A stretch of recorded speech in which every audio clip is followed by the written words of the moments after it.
আসসালামু আলাইকুম, সবাই কেমন আছেন? আবার আইয়া বললাম নতুন আর একটা ভিডিও নিয়ে। তো দেখবার পারতেছেন এনে হইতেছে কি তুলাইতেছি কনছেন। এনে হইতেছে ডিমের সাদা অংশ। তো ডিমের সাদা অংশ আমি এগুলো করে ফোম করে নিছি।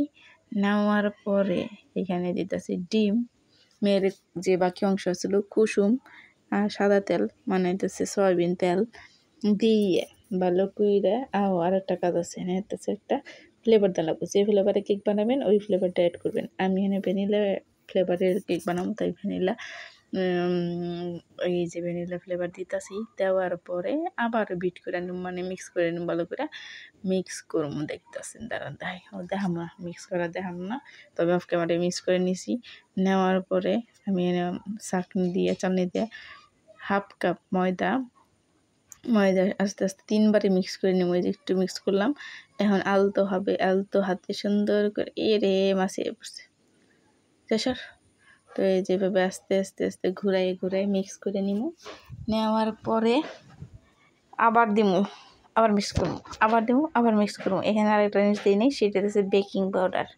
তো আমি বেকিং পাউডার পরে দিয়ে নিব, দেখতে পারবেন। তো এই যে মিক্স করতেছি, করলাম না 3 বারে মিক্স করুন। তো ভালো করে মিক্স করে নেবেন, নাহলে কিন্তু মিক্স না হলে কেক শক্ত হয়ে যাবে, ভালো হবে না। তো দেখতে থাকুন কেমনে করে কেক বানাই। ওরে বাবা কি মশা, বয়স দিবার যে মশা কামড়তেছে। এই যে দেখছেন, এখানে আমি আবার সব কিছু চাইলে না লাগবো।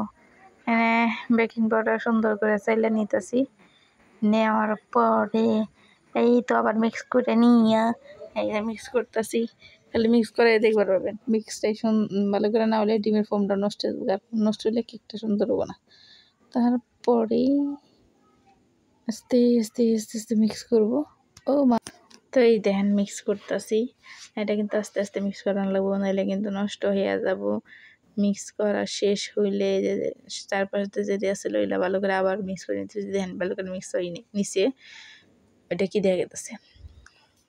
তো এটা ভালো করে মিক্স করবো, নাড়াচাড়া কইরা তারপরে আমি একটা বাটিতে ঢেলে নেবো মোল্ডে আর কি। আপনার যেটা ইচ্ছে এটা নিবেন। আমি এই যে 1 পাউন্ডের মোল্ডে নিছি। নেওয়ার পরে ভালো করে ডাইরের আগে তেল ব্রাশ করে নিয়েছি সম্পূর্ণ। আপনি ইচ্ছা করে নিচে কাগজ দেন, তারপরে তেল ব্রাশ করতে পারেন। আমার কাগজ লাগে না, এমনি সুন্দর হয়, তাই আমি কাগজ দিই না দিয়া এই যে মোল্ডে ঢেলে নিছি।